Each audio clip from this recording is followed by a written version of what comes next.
નમસ્કાર વિદ્યાર્થી બહેનો. આજે આપણે ધોરણ 11 વિષય અર્થશાસ્ત્ર અને એમાં પ્રકરણ નંબર 5માં એક ખૂબ જ મહત્ત્વનો પાર્ટ. તો પ્રકરણ નંબર 5 બે વિભાગમાં વિભાજિત થયેલું છે. પહેલું ઉત્પાદન ખર્ચ અને બીજું આવક. તો આજે આપણે પ્રકરણ નંબર 5નો પહેલો તબક્કો એટલે કે ઉત્પાદન ખર્ચના ખ્યાલો વિશે વિગતવાર ભણશું. તમારા અભ્યાસક્રમની અંદર આ વર્ષે ઘણું બધું નીકળી ગયું છે, એટલે ઉત્પાદન ખર્ચના મુખ્ય ખ્યાલો જે છે એ નથી. એટલે આપણે સીધી વાત કરશું સ્થિર ખર્ચ અને અસ્થિર ખર્ચની. સૌપ્રથમ સ્થિર ખર્ચ. સ્થિર ખર્ચ એટલે એવા પ્રકારનો ખર્ચ કે જેને ઉત્પાદનના પ્રમાણ સાથે કોઈ સંબંધ હોતો નથી. એટલે કે ઉત્પાદન વધતા જે ખર્ચ વધતો નથી, ઉત્પાદન ઘટતા જે ખર્ચ ઘટતો નથી, અને ઉત્પાદન જો કદાચ શૂન્ય થાય તો પણ જે ખર્ચ એમનો એમ રહે એટલે કે યથાવત રહે એ ખર્ચને આપણે સ્થિર ખર્ચ કહીએ છીએ. તો બાળકો, સમયના ટૂંકા ગાળામાં ઉત્પાદનનું પ્રમાણ વધે, ઉત્પાદનનું પ્રમાણ ઘટે કે ઉત્પાદન શૂન્ય થાય, પરંતુ જે ખર્ચ કોઈ પણ પ્રકારનો ફેરફાર ન પામે એ ખર્ચને આપણે સ્થિર ખર્ચ કહીએ છીએ. અંગ્રેજીમાં એને ઓવરહેડ કોસ્ટ તરીકે પણ ઓળખવામાં આવે છે. આપણે એને ફિક્સ્ડ કોસ્ટ તરીકે ઓળખશું. હવે એના કેટલાક ઉદાહરણ જોઈ લઈએ એટલે આપણને કોન્સેપ્ટ ક્લિયર થાય. જેમ કે કાયમી સ્ટાફનું વેતન. એક એકમની અંદર એક મેનેજર છે, મેનેજરનો પગાર 20,000 રૂપિયા છે. હવે ઉત્પાદન વધ્યું તો શું મેનેજરનો પગાર વધારવાનો? જો ઉત્પાદન ઘટ્યું તો શું મેનેજરનો પગાર ઘટે? અને જો કોઈક સંજોગોવશાત ઉત્પાદન ન થયું તો શું મેનેજરને પગાર નહીં આપવાનો? આપવો જ પડે. આ એવા પ્રકારનો ખર્ચ છે, પગાર ખર્ચ એવા પ્રકારનો ખર્ચ છે કે જે ઉત્પાદનની સાથે ડાયરેક્ટલી કોઈ સંબંધ ધરાવતો નથી, કરવો જ પડે. પછી કારખાનાના મકાનનું ભાડું. સરકારને જે ચૂકવવો પડે છે મિલકત વેરો કે વ્યવસાય વેરો, લાયસન્સ ફી, તમે એકમ માટે જે મૂડી ઉછીની લીધેલી છે એના પર વ્યાજ, તમે જે કાંઈ પણ વીમો લીધેલો છે એનું પ્રીમિયમ, આ બધી જ વસ્તુ એવી છે કે જેના માટે તમારે ખર્ચ કરવો જ પડશે. એ ખર્ચ તમે નહીં કરો તો નહીં ચાલે. એટલે આ ખર્ચ જે છે એ ઉત્પાદન સાથે, ઉત્પાદનના પ્રમાણ સાથે કોઈ સંબંધ ધરાવતો હોતો નથી. એટલા માટે એને સ્થિર ખર્ચ કહે છે. બાળકો, અહીં સ્થિર ખર્ચની અનુસૂચિ અને આકૃતિ આપેલ છે. તમે જોઈ શકો છો કે ઉત્પાદન જ્યારે શૂન્ય હતું ત્યારે સ્થિર ખર્ચ 100 એકમ હતું. ઉત્પાદન વધીને 10 એકમ થાય છે. સ્થિર ખર્ચ વધતું નથી, 100નું 100 રહે છે. એ જ રીતે ઉત્પાદન 20 એકમ થાય છે, 30 એકમ થાય છે, 40 એકમ થાય છે, 50 એકમ થાય છે, પરંતુ સ્થિર ખર્ચ જે છે એ 100 રૂપિયાનો 100 રૂપિયા જ રહે છે. એમાં કાંઈ વધારો ઘટાડો થતો નથી.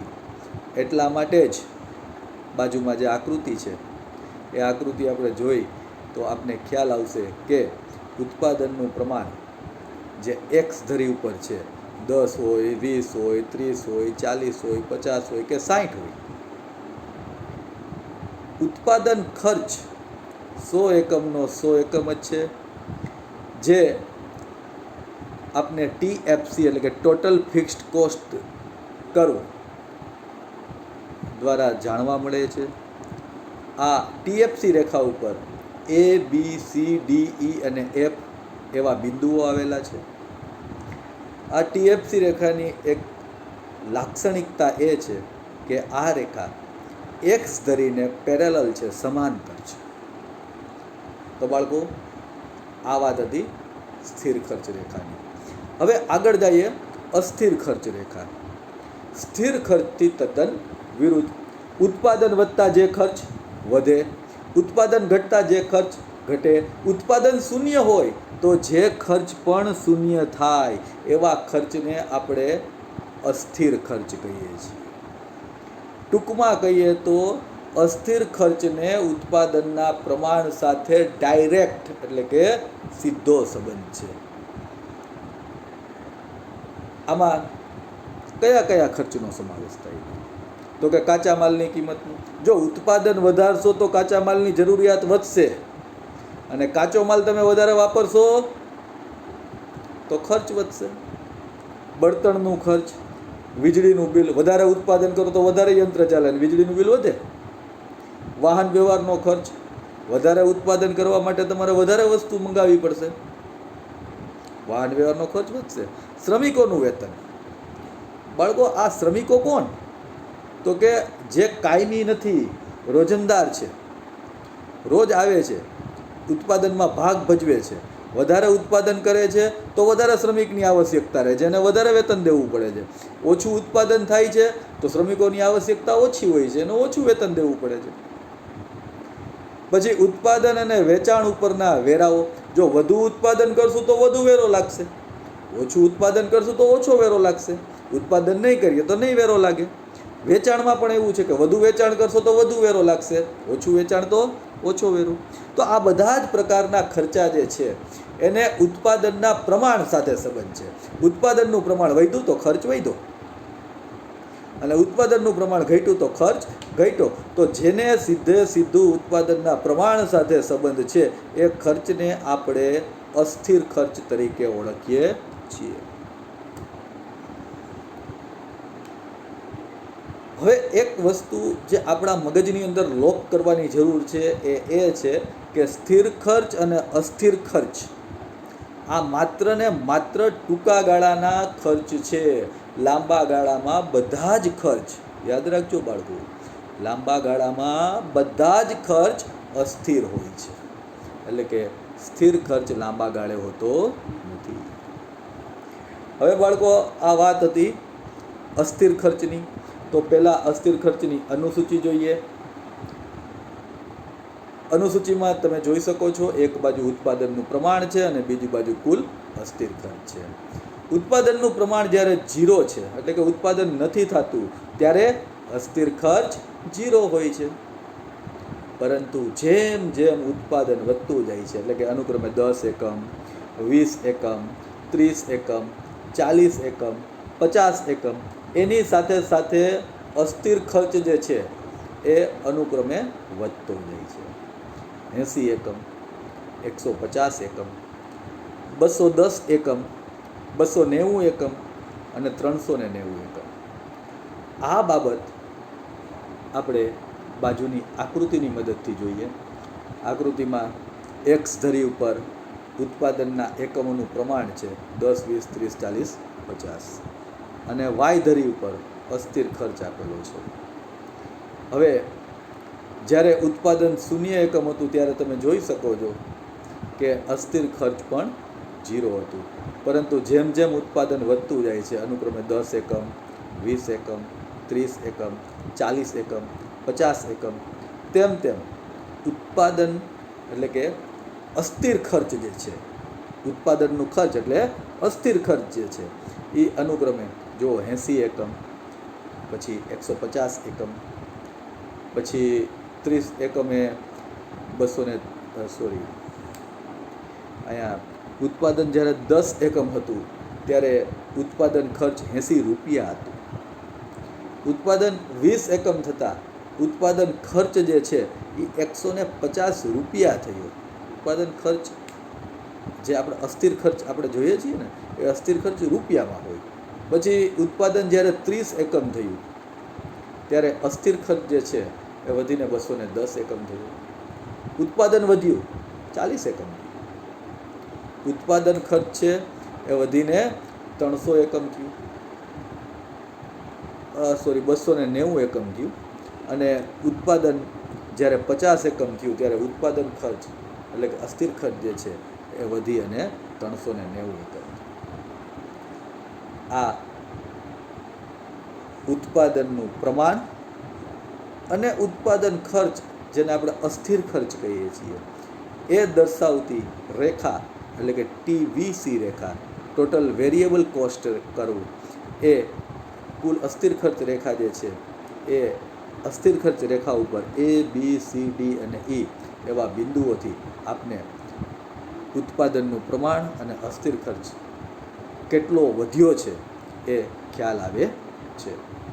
તો બાળકો, આ વાત હતી કુલ સ્થિર ખર્ચ અને કુલ અસ્થિર ખર્ચની.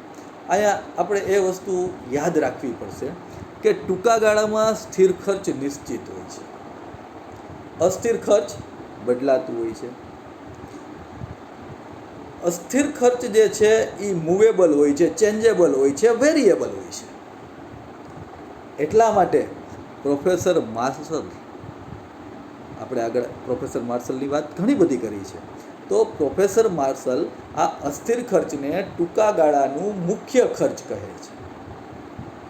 કારણ કે આ વેરિયેબલ કોસ્ટ જે છે એ મૂવેબલ છે, ચેન્જેબલ છે, એટલે ટૂંકા ગાળાનું મુખ્ય ખર્ચ એ અસ્થિર ખર્ચ છે. હવે બાળકો, આપણે વાત કરશું કુલ ખર્ચની. કુલ ખર્ચને અંગ્રેજીમાં કહેવાય છે TEC એટલે કે ટોટલ કોસ્ટ, જે TFC અને TVC નો સમન્વય છે, સરવાળો છે. હવે તમને એમ થશે TFC એટલે શું? તો કે TFC એટલે કુલ સ્થિર ખર્ચ, અને TVC એટલે શું? તો કે કુલ અસ્થિર ખર્ચ. તો બાળકો, જ્યારે કુલ સ્થિર ખર્ચ અને કુલ અસ્થિર ખર્ચનો સરવાળો કરવામાં આવે છે ત્યારે આપને જે ખર્ચ મળે છે એ ખર્ચને આપણે TEC એટલે કે કુલ ખર્ચ તરીકે, ટોટલ કોસ્ટ તરીકે ઓળખીએ છીએ.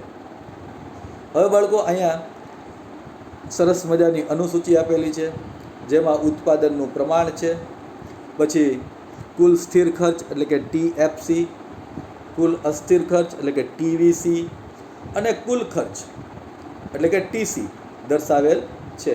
હવે તમે જોઈ શકો છો કે જ્યારે ઉત્પાદન શૂન્ય હતું ત્યારે કુલ સ્થિર ખર્ચને ઉત્પાદન સાથે કાંઈ લાગતું વળગતું નથી. ઉત્પાદન શૂન્ય હોય તો પણ કુલ સ્થિર ખર્ચ 40 એકમ હતો, ઉત્પાદન 50 એકમ થયું તો પણ કુલ સ્થિર ખર્ચ છે એ 40 એકમ જ છે. એટલે કુલ સ્થિર ખર્ચમાં બધે જ 40 રૂપિયા જે છે એ દર્શાવેલ છે. હવે ઉત્પાદનનું પ્રમાણ 0, 10, 20, 30, 40 અને 50. સ્થિર ખર્ચ બધાયમાં સરખો હોય છે, 40 રૂપિયા. અસ્થિર ખર્ચ જ્યારે ઉત્પાદન શૂન્ય હોય ત્યારે શૂન્ય હતું, પરંતુ જેમ જેમ ઉત્પાદન વધવા લાગ્યું, અનુક્રમે 10, 20, 30, 40, 50 એકમ થયું, એની સાથે સાથે કુલ અસ્થિર ખર્ચ છે એ અનુક્રમે 20, 40, 60, 80 અને 100 રૂપિયા થયું. હવે આપણે કુલ સ્થિર ખર્ચ અને કુલ અસ્થિર ખર્ચનો સરવાળો કરતા જઈએ એટલે આપણે કુલ ખર્ચ પ્રાપ્ત થાય છે. તો જુઓ, જ્યારે ઉત્પાદન શૂન્ય હતું ત્યારે કુલ સ્થિર ખર્ચ 40 હતો, કુલ અસ્થિર ખર્ચ શૂન્ય હતો. 40 વત્તા શૂન્ય બરાબર 40, એટલે કુલ ખર્ચ કેટલો આવે છે? 40. પછી ઉત્પાદન જ્યારે 10 એકમ થાય છે ત્યારે કુલ સ્થિર ખર્ચ તો 40 જ રહે છે. અસ્થિર ખર્ચ 20 થાય છે, 40 વત્તા 20 એટલે 60. જ્યારે ઉત્પાદન 20 એકમ થાય છે ત્યારે કુલ સ્થિર ખર્ચ 40નો 40 જ રહે છે, પરંતુ અસ્થિર ખર્ચ 40 રૂપિયા થાય છે. 40 વત્તા 40 બરાબર 80 રૂપિયા. કુલ ઉત્પાદન 30 એકમ થાય છે, કુલ સ્થિર ખર્ચ 40 જ હોય છે, અને કુલ અસ્થિર ખર્ચ 60 જોવા મળે છે. 60 વત્તા 40 એટલે 100, કુલ ખર્ચ આવશે 100 રૂપિયા.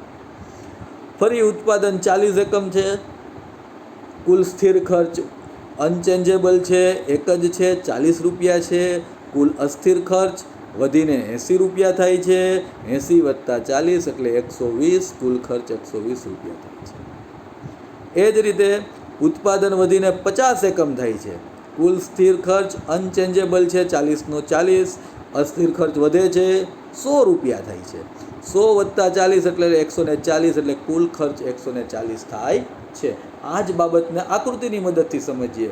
આપણે જોઈ શકીએ છીએ કે કે અહીં જે બ્લુ કલરની લાઈન છે એ કુલ સ્થિર ખર્ચ રેખા છે, જે લાલ કલરની લાઈન છે એ કુલ અસ્થિર ખર્ચ રેખા છે, અને આ બંનેનો સરવાળો, આ બંનેના સરવાળા રૂપી જે રેખા છે એ ગ્રીન કલરની લાઈન છે, એ ગ્રીન કલરની લાઈન છે એ કુલ ખર્ચ રેખા છે. જે જો તમે જોઈ શકો છો કે અહીંયા જ્યારે પહેલું એકમ હતું, જીરો એકમ કોઈ ઉત્પાદન કરવામાં નહોતું આવતું ત્યારે અસ્થિર ખર્ચ જે લાલ રેખા છે એ 0 છે, સ્થિર ખર્ચ 40 છે, 40 વત્તા 0 40, એટલે તમે જોઈ શકો છો ગ્રીન લાઈન 40થી શરૂ થાય છે. એ ઉત્તરોત્તર બંનેનો સરવાળો થતો જાય છે અને ગ્રીન લાઈન છે એ ઉપર જતી જાય છે. ત્યાર પછી હવે બાળકો આપણે બહુ મહત્ત્વની એક વાત તરફ જઈએ છીએ, સરેરાશ ખર્ચ. આમ તો તમારા આજે અભ્યાસક્રમની અંદર સરેરાશ સ્થિર ખર્ચ અને સરેરાશ અસ્થિર ખર્ચ છે એ રદ કરી દીધેલું છે, એટલે ડાયરેક્ટ તમારે સરેરાશ ખર્ચ એટલે કે એવરેજ કોસ્ટ તરફ જવાનું છે. અહીંયા સરેરાશ શબ્દોની જ્યારે વાત આવે ને બાળકો, ત્યારે મગજમાં એક વસ્તુ યાદ રાખવાની કે જ્યારે સરેરાશ શબ્દ આવે છે ત્યારે ભાંગાકાર હોય અને હોય. અહીંયા સરેરાશ ખર્ચની વાત છે.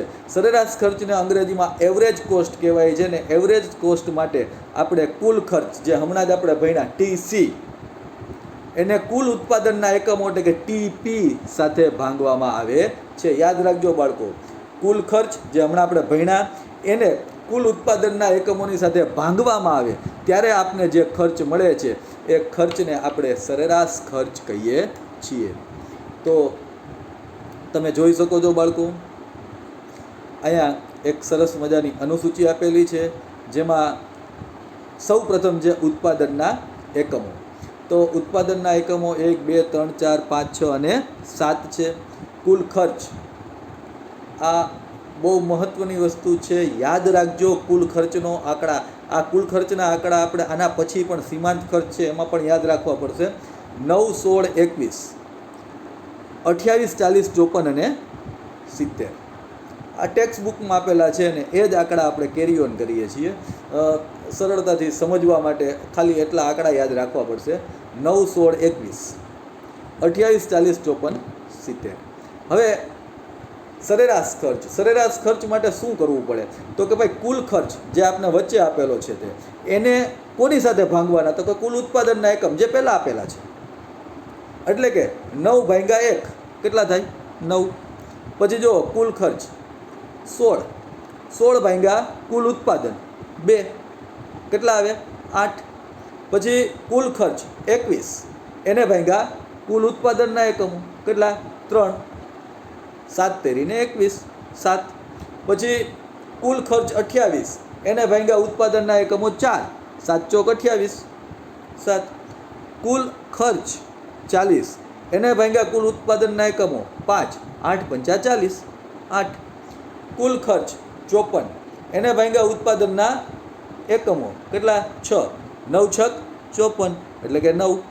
અને છેલ્લે કુલ ખર્ચ 70 રૂપિયા એને ભાગ્યા ઉત્પાદનના એકમો 7 70 ભાગ્યા 7 10. હવે અહીંયા આપણે સરેરાશ ખર્ચ મળ્યો, પણ સરેરાશ ખર્ચની એક લાક્ષણિકતા જોવાની છે કે જેમ જેમ ઉત્પાદન વધતું જાય છે અનુક્રમે 1 2 3 4 ત્યાં સુધી શરૂઆતમાં સરેરાશ ખર્ચ જે છે એ ઘટતો જાય છે. 4 એકમ સુધી સરેરાશ ખર્ચ, આમ તો 3 એકમ સુધી ઘટ્યો, ચોથા એકમે સરેરાશ ખર્ચ સ્થિર રહ્યો 7 નો 7. અને એ પછી જ્યારે 5મું 6ઠું અને 7મા એકમનું ઉત્પાદન કરવામાં આવ્યું ને ત્યારે સરેરાશ ખર્ચ અનુક્રમે વધવા લાગ્યો. પહેલાં ઘટ્યો, પછી સ્થિર બન્યો અને પછી વધ્યો. તો પહેલાં નીચે, પછી સ્થિર અને પછી વધ્યો. એટલે જો આપણે ધ્યાનથી સરેરાશ ખર્ચ રેખાને જોઈએ ને તો અંગ્રેજી મૂળાક્ષર ઇંગ્લિશમાં યુ આકાર હોય ને એ યુ આકારની સરેરાશ ખર્ચ રેખા આપને જોવા મળે છે, જે આપણે અહીં જોઈએ છીએ. એક આકૃતિ જે છે ને એ મેં નેટ ઉપરથી લીધેલી છે અને બાજુની આ જે ગ્રીન આકૃતિ જે છે એ આપણે બનાવેલી આકૃતિ છે. જે આંકડા આપને મળ્યા છે એ આંકડામાંથી આપણે તૈયાર કરેલી આકૃતિ છે. બંને આકૃતિ જોતાં આપને ખ્યાલ આવશે કે જેમ જેમ ઉત્પાદન વધતું જાય છે એમ શરૂઆતમાં ઉત્પાદન ખર્ચ છે, સરેરાશ ખર્ચ એ શરૂઆતમાં ઘટે છે. પછી 3 અને 4 એકમે અનુક્રમે એ સ્થિર રહે છે, 3 અને 4 એકમે સરખો રહે છે અને પછી ઉત્પાદન વધતા એ ધીમે ધીમે ધીમે પાછો વધે છે. પહેલાં ધીમે ધીમે ઘટે છે, પછી સ્થિર થાય છે, પછી ધીમે ધીમે વધે છે. યાદ રાખજો બાળકો, પહેલાં ધીમે ધીમે ઘટે છે, પછી સ્થિર થાય છે અને પછી ધીમે ધીમે વધે છે. આ શબ્દ યાદ રાખજો, ધીમે ધીમે. ત્યાર પછી સીમાંત ખર્ચ.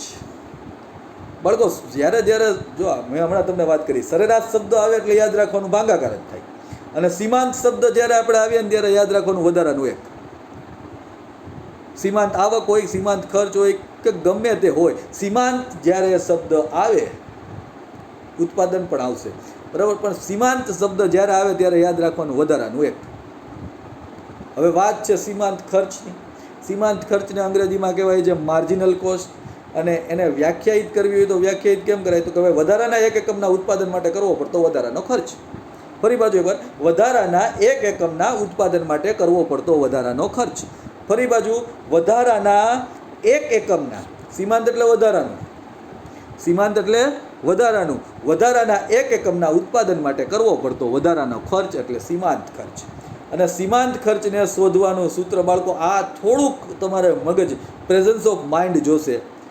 સૂત્ર શું છે તો કે MC. MC એટલે માર્જિનલ કોસ્ટ. n એક સંખ્યા છે, બરાબર. તો n સંખ્યાનો આપણે MC જોતો હોય તો કઈ રીતે મળે? MC એટલે સીમાંત ખર્ચ. તો કે TC n minus TC n-1. અને TC એટલે શું? કુલ ખર્ચ. તો બાળકો બે જ વસ્તુ છે. MC મેળવવા માટે આપણે TCની જરૂર પડશે. n જે છે એ એકમ છે, બરાબર. હવે n આપણે 3 મૂકીએ, n 3 મૂકીએ. જુઓ અહીંયા ઉત્પાદનની અંદર 3, TC કેટલું છે? 21. યાદ રાખજો. તો 3 એકમ ઉત્પાદને TC 21 છે અને 2 એકમ ઉત્પાદને TC એટલે કે કુલ ખર્ચ 16 છે. બેઠું મગજમાં? હવે આપણે ફરી પાછા આ રકમ તરફ જઈએ. અહીંયા ઉપરોક્ત સૂત્રની અંદર આપણે 3 મૂકવાના છે. તો કે MC3 બરાબર TC3 કુલ ખર્ચ ત્રીજા એકમનું માઇનસ TC 3 - 1. હવે તમને બધાને ખબર છે 3 માંથી 1 જાય તો કેટલા વધે? 2. તો MC3 બરાબર TC3 માઇનસ TC 3 માંથી 1 જાય એટલે 2. તો અહીં હમણાં જ આપણે જોયું એ પ્રમાણે TC3 કેટલા છે? 21. દેખાય છે? કુલ ખર્ચ ત્રીજા એકમનું કુલ ખર્ચ કેટલું છે? 21. અને બીજા એકમનું કુલ ખર્ચ કેટલું છે? 16. તો સૂત્રમાં મૂકો. TC3 બરાબર 21 માંથી 16 જાય કેટલા વધે? 5. આ બુકમાં આપેલું સૂત્ર છે, પણ આપણે સીમાંત એટલે વધારાનું ને સીમાંત ખર્ચ એટલે વધારાના 1 એકમના ઉત્પાદન માટે કરવો પડતો વધારાનો ખર્ચ. આ જ વસ્તુ યાદ રાખવાની છે. અહીંયા આપણે પ્રેક્ટિકલી જોઈએ કે ઉત્પાદન પહેલા એકમનું થયું ત્યારે ઉત્પાદન ખર્ચ કેટલો થયો? 9. તો વધારાના 1 એકમના ઉત્પાદન માટે કરવો પડતો વધારાનો ખર્ચ કેટલો થાય? 9. શું કામ? તો કે ભાઈ 1 એકમ પહેલાં 0 ઉત્પાદન હતું, 0 માંથી 1 એકમ ઉત્પાદન કર્યું એટલે વધારાનું 1 એકમ ઉત્પાદન થયું ને એના માટે વધારાનો ખર્ચ કેટલો થયો? તો કે 9 એકમ. હવે જોજો બાળકો ધ્યાનથી, જ્યારે આપણે બીજા એકમનું ઉત્પાદન કરીએ છીએ ત્યારે કુલ ખર્ચ કેટલો થાય છે? તો કે 16 એકમ. હવે વ્યાખ્યા યાદ કરો. વધારાના 1 એકમના ઉત્પાદન માટે કરવો પડતો વધારાનો ખર્ચ. તો વધારાનું 1 એકમ, જે પહેલાં 1 એકમ હતું હવે બીજું એકમ એટલે કે વધારાનું 1 એકમનું ઉત્પાદન વધ્યું. વધ્યું ઉત્પાદન. હવે એના માટે ખર્ચ કેટલો વધ્યો? તો કે પહેલાં ખર્ચ 9 રૂપિયા હતો, હવે કેટલો થયો? 16 રૂપિયા. 9માં કેટલા ઉમેરે તો 16 થાય? તો કે 7. તો સીમાંત ખર્ચ કેટલો થશે? 7. સમજાય છે બાળકો?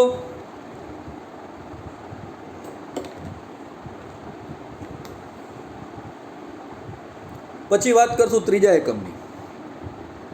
બીજા એકમથી ત્રીજું એકમ એટલે કે વધારાના 1 એકમ પાછું થયું. ત્રીજા એકમનું ઉત્પાદન કરવા માટે વધારાનો ખર્ચ કેટલો થશે? તો કે 16 થી 21. 16 થી 21 એટલે કેટલા? તો કે 5 એકમ. ચોથા એકમનું ઉત્પાદન કરીએ તો 21 થી 28. ચોથા એકમનું ઉત્પાદન કરીએ એટલે ખર્ચ કેટલો થયો? 28. પહેલાં કેટલો હતો? ત્રીજા એકમનું ઉત્પાદન કર્યું ત્યારે 21. તો ખર્ચમાં કેટલો વધારો થયો? તો કે 7 રૂપિયાનો. પાંચમા એકમનું ઉત્પાદન કરીએ ત્યારે 28 થી 40. ચોથા એકમનું ઉત્પાદન કરતાં 28 રૂપિયા ખર્ચ થતો હતો. પાંચમા એકમનું ઉત્પાદન કર્યું એટલે 40 રૂપિયા ખર્ચ થયો. 28 ને 40ની વચ્ચે ડિફરન્સ કેટલો? તો કે 12 રૂપિયાનો. તો 12 રૂપિયા છે એ શું થયું? સીમાંત ખર્ચ. ફરી પાછું છઠ્ઠા એકમનું ઉત્પાદન કર્યું. છઠ્ઠા એકમનું ઉત્પાદન કર્યું એટલે ઉત્પાદન ખર્ચ જે છે, જે પહેલાં 40 રૂપિયા હતો એ વધીને કેટલો થયો? 54 રૂપિયા. 40 અને 54ની વચ્ચે ગેપ કેટલો તફાવત છે? તો કે 14 રૂપિયાનો. તો આ 14 રૂપિયા શું થયું? સીમાંત ખર્ચ. અને જ્યારે સાતમા એકમનું ઉત્પાદન કરવામાં આવે છે ત્યારે છઠ્ઠા એકમનું ઉત્પાદન કરતાં ઉત્પાદન ખર્ચ થતો હતો 54 રૂપિયા અને સાતમા એકમનું ઉત્પાદન કરતાં ઉત્પાદન ખર્ચ વધીને કેટલો થાય છે? 70 રૂપિયા. એટલે 70 અને 54ની વચ્ચે 16 રૂપિયાનો તફાવત છે. તો આ 16 રૂપિયા જે છે એ શું થાય છે? સીમાંત ખર્ચ. તો બાળકો, ઉત્પાદન જેમ વધે છે એમ ઉત્પાદન ખર્ચમાં વધારો થાય છે. તો ઉત્પાદનના પ્રત્યેક એકમમાં જે વધારો થાય છે એને કારણે ઉત્પાદન ખર્ચમાં જે વધારો થાય છે એ ઉત્પાદન ખર્ચમાં જોવા મળતો વધારો એ સીમાંત ખર્ચ બને છે. બાળકો, સીમાંત ખર્ચની વાત કરીએ તો સીમાંત ખર્ચ જે છે શરૂઆતમાં ખૂબ જ ઝડપથી ઘટે છે. જોઈ શકો છો તમે.